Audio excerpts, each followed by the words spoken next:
예, 언제나처럼 신율의 뉴스 정면 승부. 오늘 하루 중에 정치 뉴스 여러분들께 말씀드리고 또 함께 생각해보는 뉴스 인앤아웃으로 시작할 텐데요. 오늘도 자기 도취가 굉장히 심한 이우영 아나운서 함께하겠습니다. 안녕하세요. 안녕하세요. 자기 객관화가 확실한 이우영입니다. 내가 좀 아까 우리 청취자 여러분 못 들으셔서 그런데 방송하기 전에 제가 요새 택시를 좀 타는데 택시를 탈 때마다 택시 기사님들이 우리 방송을 듣는다고 하시더라고요. 그래서 너무 참 고맙고 감사하다라고 얘기를 했더니 우리 이우영 아나운서가 뭐라고 답했는지 궁금하신 분은 교수님 덕분 아닐까. 저는 오늘 좀 아무런 0945로 문자를 보내주시면 네. 여러분의 의견을 적극적으로 반영하겠습니다. 짧은 문자 50원, 긴 문자 100원의 유료 문자입니다. 뭐라고 말을 했느냐. 다 자기 덕분이라고 얘기를 했습니다. 이건 여러분은 어떻게 생각하시는지 좀 전에 아까 말씀드린 유료 샵 0945로 유료 문자 짧은 문자 50원, 긴 문자 50원, 긴 문자 100원의 문자를 여러분이 보내주시면 됩니다. 야, 근데 진짜 비가 물처럼 떨어져요. 비는 물이니까요. 네, 그걸 몰랐네. 언제 그렇게 똑똑해졌어요? 네. 언제 그렇게 똑똑해졌어? 정면 승부를 시작한 이래로. 그래서 매일 이 조금씩 이 지능이 한 50 요 정도 올라가고 그렇죠. 있구나. 스텝 바이 스텝. 네. 이야, 근데 진짜 이렇게 비 오는 거 저는 거의 처음 봐요. 비가 이렇게 보통 이렇게 오는데 이게 물처럼 야, 특이하대요. 네. 근데 어쨌든 여러분 너무 걱정하지 마십시오. 여러분이 퇴근하실 시간 정도 되면 비가 그칠 겁니다. 좀 아까도 날씨는 해가 나는데 비가 왔으니까 아마 그럴 거라는 생각이 들어요. 호랑이가 장가가는 날 뭐 이런 이야기가 있잖아요. 저는 솔직히 그걸 잘 몰랐는데 네. 좀 아까 우리 신동진 PD님이 말씀을 해주셨는데 그걸 아는 걸 보니까 네. 역시 굉장히 고전에 강하고 네. 사고도 고전적이고 온고이 지신이라고. 행동도 고전적인지는 모르겠는데 네. 축구도 고전적으로 해요? 아니요. 축구는 고전적으로 저는 신진 축구를 구사합니다. 신진 축구. 네. 난 축구도 고전적으로 웃으면서 하거든요. 저는. 그래요? 할 때 그렇구나. 네. 상대방이 기분 나빠하지 않아요? 비 웃는다고? 아닙니다. 네. 최선을 다합니다. 네. 그렇군요. 이 현대 축구의 특징이 멀티플레이가 가능하다는 건데 가능해요? 그럼요. 저는 수비수부터 공격수까지 모든 포지션을 다 소화할 수 있습니다. 골키퍼까지? 그럼요. 물론 골키퍼는 좀 부족합니다. 그래요? 자기 객관화가 돼 있다는 거죠. 키는 골키퍼감인데. 네. 왜냐면 골키퍼가 키가 커야 되잖아요. 네. 네. 근데 왜 안 시켜주는구나? 제가 발로 더 공을 잘 다루는 것 같습니다. 그래요? 손보다. 예. 이렇게 자기 도취가 심합니다. 여러분 보셨죠? 이렇게 살살 이렇게 좀 이렇게 유도를 하면 금방 넘어가요. 단순하거든요. 예. 자, 그러면 오늘은 어떤 얘기부터 시작할까요? 네, 의대 교수들 사직 관련 이야기부터 한번 해보도록 하겠습니다. 정부가 집단 사직한 전공의들에 대한 면허 정지를 예고했죠. 전국 의대 교수들도 집단 행동 조짐을 보이고 있다는 소식입니다. 울산대, 서울대 등 교수들의 전원 사직서 제출을 결의하는 의대가 잇따르고 있고요. 의대 교수들의 연대 움직임도 포착되고 있습니다. 오늘 의료계에 따르면 빅5 병원과 연계된 의과대학을 포함해서 16개 의대 교수협의회 비대위원장이 오늘 저녁 온라인에서 만나서 향후 대응 방안을 논의한다고 하는데요. 방재승 서울대 의대 비대위원장은 언론 인터뷰를 통해서 오늘 저녁에 줌회의를 통해 향후 플랜을 정할 건데 단체 행동을 하는 건 아니고 결국 서울 14개 비대위가 다 의견을 모아서 사직을 같이 결의하실 분은 결의하고 반대하실 분은 빠지게 될 것이다. 이렇게 말을 했습니다. 어제 서울대 의대 교수협의회 비상대책위원회는 총회를 열고 정부가 적극적인 방안을 도출하지 않는다면 18일을 기점으로 전원 자발적 사직서를 제출한다 밝힌 바 있습니다. 앞서서 울산의대 교수협 비상대책위원회는 지난 7일 긴급총회를 열고 전공의에 대한 정부의 행정조치에 반발해서 전 교원이 사직서를 제출하기로 합의하기도 했는데요. 사직서는 서울 아산병원, 울산대병원, 강릉 아산병원에서 교수들이 자발적으로 제출하게 됩니다.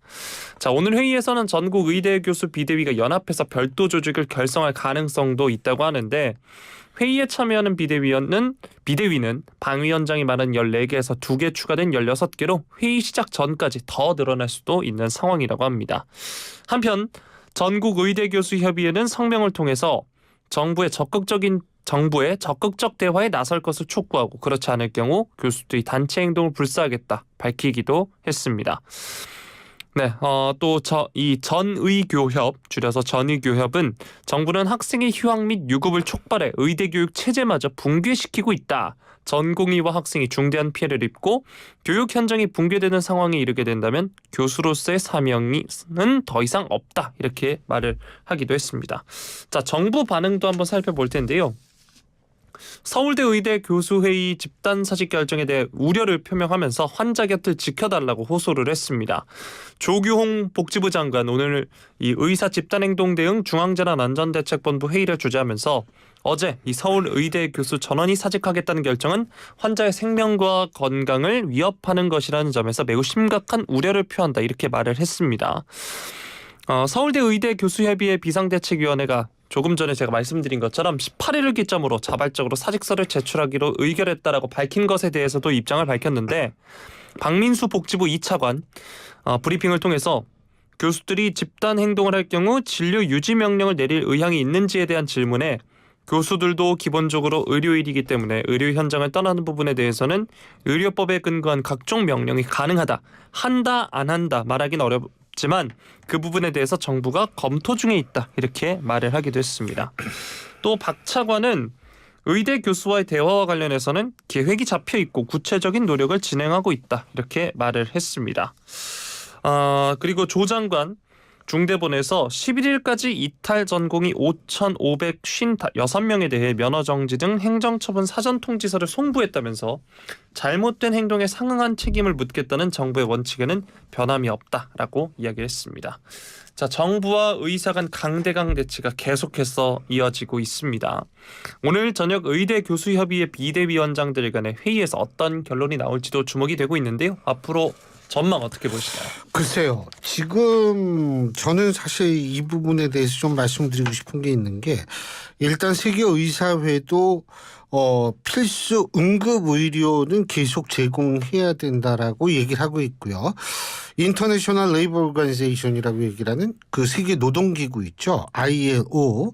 여기에서도 생명과 건강을 위태롭게 해서는 안 된다라는 그런 얘기를 하고 있는데 지금 글쎄요. 이 교수분들까지 이렇게 나온다는 거 이거가 어떻게 될지 모르겠어요. 그리고 미래 의사를 제가 그 시위하는 피켓을 보니까 미래 환자와의 약속, 뭐 미래 환자를 위해서 이러는데 미래 환자 뭐 좋습니다. 근데 현재의 환자부터 좀 챙겨야 되는 거 아닌가 이런 생각이 들고요. 가장 중요한 것은 사실은 교수라는 직종이요. 뭐라고 생각하세요? 교수라는 직종이요? 교수라는 직종. 제 앞에 계시죠. 물론 그런데 네. 이 교수라는 게 사실은 연구하는 사람이 될 수도 있지만 동시에 교육자입니다. 그러면은 의대 교수분들은 어떤 교육을 해야 될까요? 이게요. 교수가 단순하게 지식의 전수라면 제가 볼 때 교수라는 직종은 머지않아 없어질 겁니다. 왜 AI가 대체하면 되거든요. 그런데 교수라는 직종은 교육을 담당하는 것이고 교육 속에서는 뭐냐면 그 특정 직종으로 나아갈 그 학생들에게 직업 윤리를 몸소 보여줘야 하는 것이 바로 이 교수들의 의무거든요. 그런데 그래서 이제 예를 들면 교수가 좀 이상한 짓 하는 사람들 간혹 있잖아요. 뭐 이상한 사람들이 어디 다 있으니까. 이게 교수한테 더 비난의 화살이 쏟아지는 이유가 그래서는 안 되는 사람들이 그렇기 때문에 이렇게 욕을 먹는 거거든요.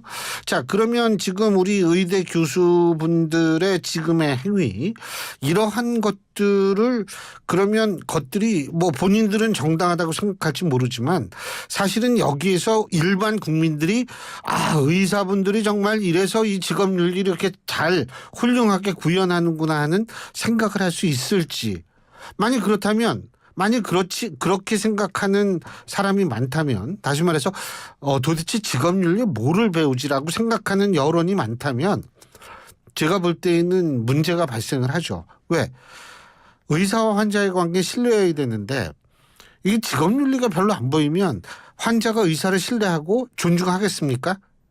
그렇지가 않거든요. 이거는 사실은 본인들의 직업윤리라는 측면의 의문을 제기하면 그것은 부메랑이 돼서 자신들한테 온다라는 거고, 제가 또 우리 교수님들한테 한 가지 말씀드리고 싶은 게 있는 게 뭐냐면, 솔직한 얘기로 일반 국민의 입장에서 볼 땐 이거예요. 학교 본부 측은 증언을 엄청나게 요구를 하고 있는데 의대는 이거는 절대로 증언이 안 된다. 아니 2,000명 아니고 조금만 하면 된다. 이런 식 아니에요? 그럼 조금만 하면 된다. 그 이유가 물론 뭐 본인들은 있겠다고 하지만 중요한 건 본인들이 그런 이유가 있으면 학교 본부 측부터 설득해야 되는 거 아닌가요? 학교 본부 측을 설득을 못하는 상황에서, 그러니까 이게 학교 따로 의대 따로 노는 거 아닙니까?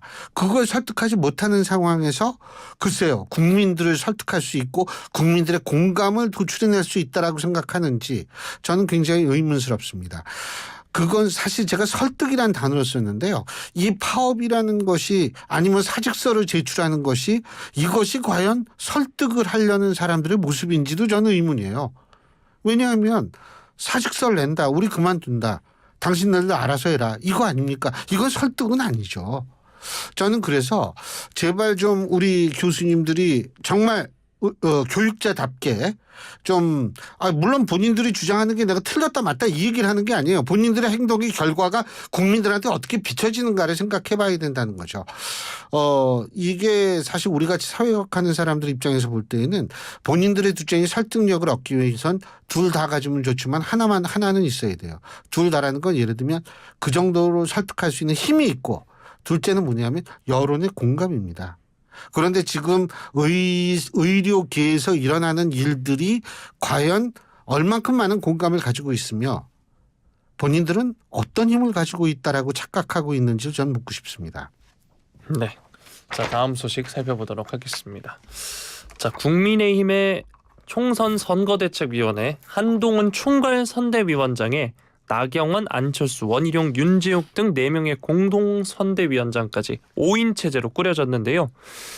자, 장동혁 사무총장이 오늘 중앙선대위 구성안을 발표를 했습니다. 현재 당 지도부 투톱인 한동훈 비대위원장과 윤지욱 원내대표 외에 나경원 전 의원, 안철수 의원, 원희룡 전 국토교통부 장관 등 수도권에서 직접 뛰고 있는 중량급 인사들을 더한 겁니다. 장 사무총장은 이번 총선에서 대한민국을 바꾸기 위해 서울, 경기, 인천 등 수도권 승리가 절실하다면서 서울은 나경원, 경기 안철수, 인천 원희룡이 공동선대위원장을 맡아서 수도권 선거를 승리로 견인해 줄 것으로 기대한다라고 이야기했고요. 윤 원내대표도 공동선대위원장으로서 중앙선대위 운영 전반을 책임질 예정이다 이야기했습니다. 또 한 위원장이 원톱이고 나머지 4명이 함께 보조를 맞추는 선대위 체제다 이렇게 이야기를 했습니다. 당내 비주류로 분류되는 안 의원과 나 전 의원의 선대위 합류에 대해서는 총선 승리를 위해서라면 어떤 분이라도 모셔서 함께 가겠다 이렇게 말을 했습니다. 특히 나 전 의원의 선대위 합류 과정에 대해선 동작을 지키겠다면서 난색을 보였지만 원내대표나 비대위원장이 끝까지 설득했다라고 설명을 하기도 했습니다. 어제 우리 방송에서도 나경원 전 원내대표는 안 한다고 그랬어요. 자기는 동작 여기에 집중해야 된다고. 예. 네. 선거 캠페인 실무를 책임질 총괄본부장은 장 사무총장이 맡았고요. 총괄본부 산하에는 종합상황실과 공보단이 꾸려졌습니다. 자, 또 국민의힘의 비례용 위성정당인 국민의 미래는 별도의 선대위를 구성한다고 하는데요.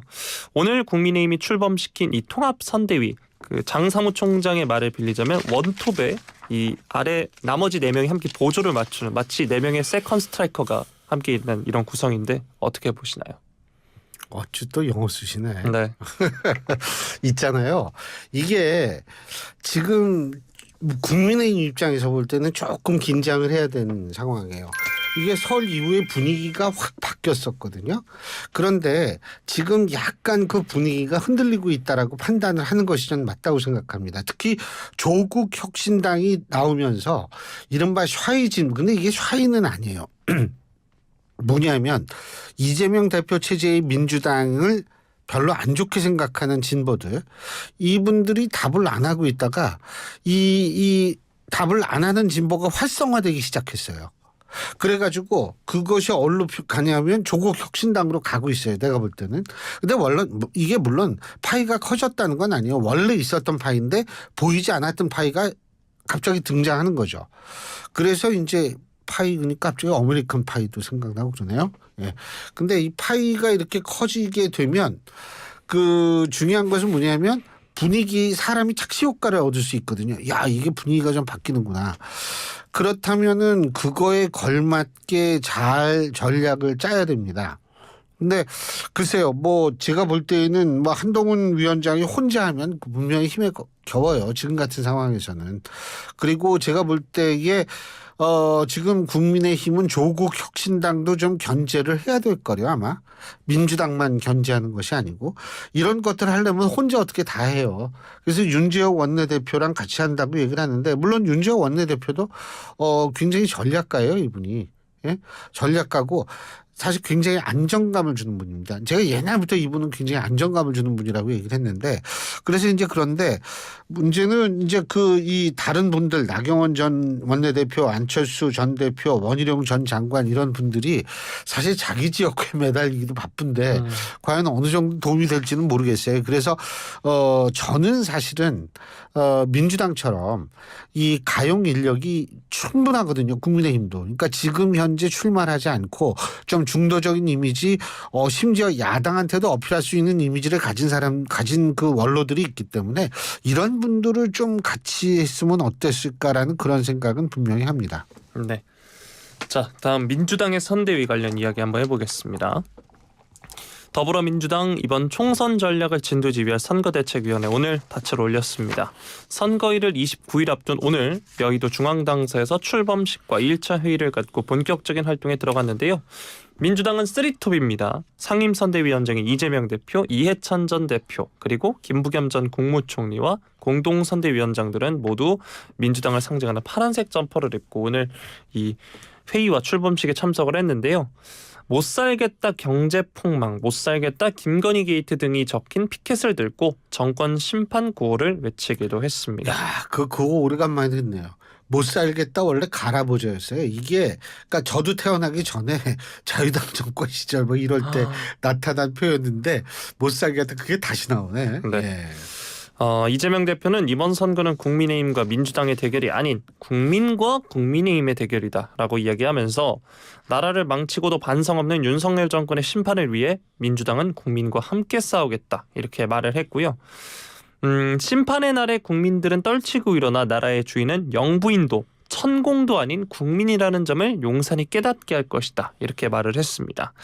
이해찬 전 대표는 이번 총선은 내가 지금까지 치러본 선거 중 가장 중요한 선거라면서 현실 정치를 떠났지만 이번 선거만큼은 절대로 놓쳐선 안 되겠다는 절실한 심정이 들어서 선대위에 합류하게 됐다 말을 했습니다. 김부겸 전 총리는 우리가 심판론을 이야기하면 국민들이 알아주지 않겠느냐는 아니라는 마음과 자세를 가지면 안 된다라고 하면서 역대 선거를 보면 지나치게 자극하거나 반감을 불러일으켜 선거 전체를 망치는 경우가 있다라고 하면서 후보들은 자기 영혼을 갈아 넣어 국민들에게 호소해야 한다 강조했고요. 또 공천을 받은 분들은 공천의 기회를 갖지 못한 분들을 잘 위로하고 그분들과 더 나은 미래를 위해 허심탄회한 대화를 하길 바란다 이야기했습니다. 이해찬 전 대표와 김부겸 전 총리는 출범식 후에 별도 기자회견도 했는데요. 공천 갈등과 관련한 질문이 줄을 이뤘습니다. 이 전 대표는 공천 갈등은 이미 다 지나간 하나의 과정이다 이렇게 이야기했고요.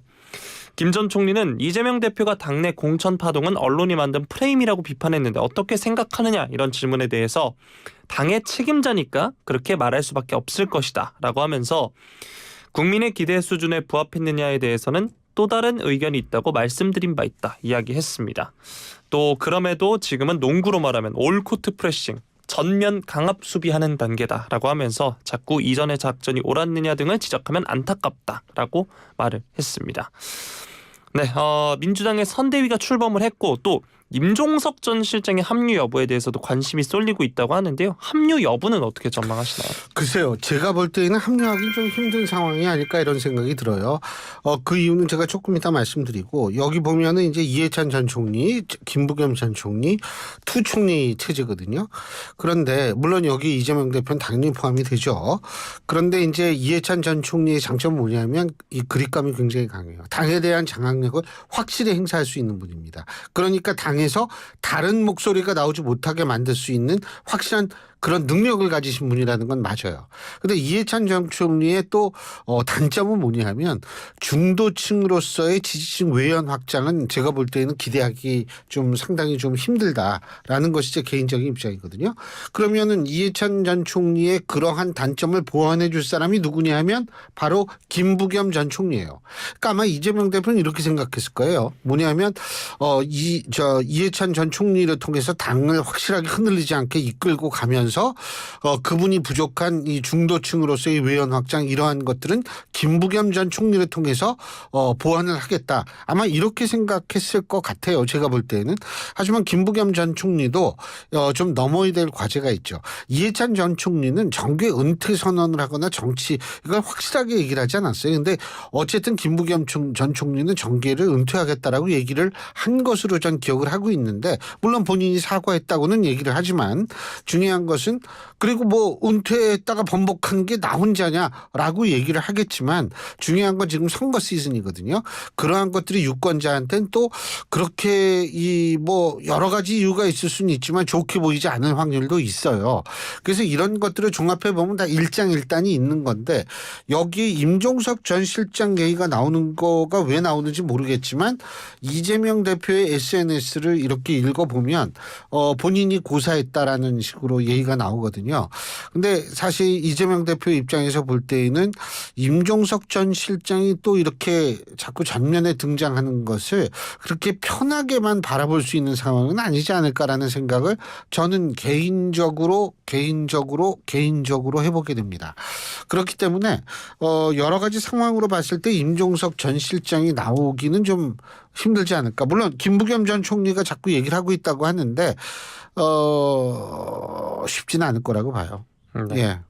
네, 김부겸 전 총리는 국민께 드렸던 말씀을 지키지 못하고 다시 정치 일선에 나서게 돼 송구하게 생각한다라고 사과를 했습니다. 예, 누구든 다 사과는 합니다. 원래 은퇴선에다가 나오면 네. 처음이 아닙니다. 네. 예. 자, 마지막 소식 살펴보겠습니다. 야권 연합 비례대표 위성정당인 더불어민주연합의 시민사회목 비례대표 후보로 선정됐다가 반미단체 출신임이 알려져서 논란이 일었던 전지의 금융정의연대 운영위원 오늘 후보직 사의를 표했습니다. 시민사회 추천 비례대표 후보를 추천한 연합정치 시민회의 측 관계자가 오늘 언론과의 통화를 통해서 전 의원이 본인으로 말미암아 연합정치의 정신이 훼손된다는 입장을 전하면서 사퇴 의사를 표했다 전했습니다. 전 의원은 이 관계자에게 자신으로 인해 야권 비례정당 전체가 논란에 휘말려들 수 있다는 점도 언급했다라고 이야기했는데요. 서울과학기술대학교 총학생회장을 지낸 전 의원 결의하나 활동가 출신이라고 합니다. 이 결의하나라는 게 한미연합훈련 반대 시위 등을 한 반미단체로 알려져 있다고 하는데요. 이 때문에 더불어민주당은 더불어민주연합 측에 전 의원의 반미 활동 전력 등을 들어서 우려를 표하면서 사실상 후보를 재추천해달라고 요구한 것으로 전해지고 있습니다. 자, 연합정치시민회의는 전 의원이 사퇴의 뜻을 밝힘에 따라서 전 의원을 포함해 4명의 시민사회목 후보들을 그대로 더불어민주연합에 추천할지 후보를 변경할지 논의할 계획이라고 하는데요. 이 소식 뉴스인 부탁드리겠습니다. 한동훈 의원 저는 사실 뭐 결의하나가 뭔지도 잘 모르고 이 전지혜라는 분이 그런 활동을 했는지 사실 저는 뭐 모르고 별 관심도 없는데 중요한 것은 뭐냐면 한동훈 위원장이 그런 얘기를 했어요. 저 더불어민주당은 그 주한미군 철수하고 반미 이게 당론이지 밝혀라 이렇게 얘기를 했단 말이에요. 근데 이 말 한마디가 굉장히 사람 이걸 팍 파고드는 게 있거든요. 근데 거기다가 전재라는 사람이 뭐 반미 운동을 했다 이런 전력이 있는 사람이라면 뭐 그것을 오히려 확인시켜주는 역할이 될 수 있죠. 근데 여기서 제일 중요한 게 있습니다. 제가 아까 맨 처음에 뭐라 그랬어요? 국민의힘의 어떤 그러니까 국민의힘이 좀 우세했던 그런 분위기가 약간 흔들리고 있는 것 같다는 느낌을 제가 받는다 그랬죠. 이게 흔들린다라는 건 뭐냐면 정권 심판원이 다시 등장할 가능성이 있다라는 걸 얘기하는 겁니다. 그러면 정권 심판원에 대해서 운동권 심판원을 이제 들고 나왔는데 586들 뭐 다 떨어져 나갔잖아요. 그러니까 이제 야 이게 어떤 운동권을 심판해야 되는지 이러다가 저쪽 보니까 이거 친북 단체에서 활동하고 뭐 반미 단체에서 활동하고 이런 분이 있네. 이렇게 하면서 이른바 소위 말해서 이 반미 반미 뭐 친북 중북 이런 것을 내세우면서 또 다른 선거 프레임을 만들려고 국민의힘이 시도를 하는데 이분을 그냥 놔뒀다가는 이게 굉장히 힘들어지죠. 그걸 오히려 이 강화시켜주는 그런 꼴이 될 수도 있으니까. 그래서 더불어민주당 지도부가 아마 그런 얘기를 한 것 같은데 근데 이게 과연 이분 혼자 그만둔다고 해서 이게 다 끝날 수 있는 문제인지 좀 지켜봐야 될 것 같아요. 다른 사람들은 그럼 괜찮은 건지 이런 것들 좀 지켜봐야 될 것 같기 때문에 근데 최소한도 이렇게 나온 이유는 지금 국민의힘이 주장하는 프레임을 강화시켜주지는 절대로 않겠다라는 민주당 지도부의 의지라고 볼 수 있겠죠. 여기까지 하죠. 예. 네. 오늘도 수고 많이 하셨어요. 고생하셨습니다. 예, 지금까지 이우영 아나운서였습니다. 고맙습니다.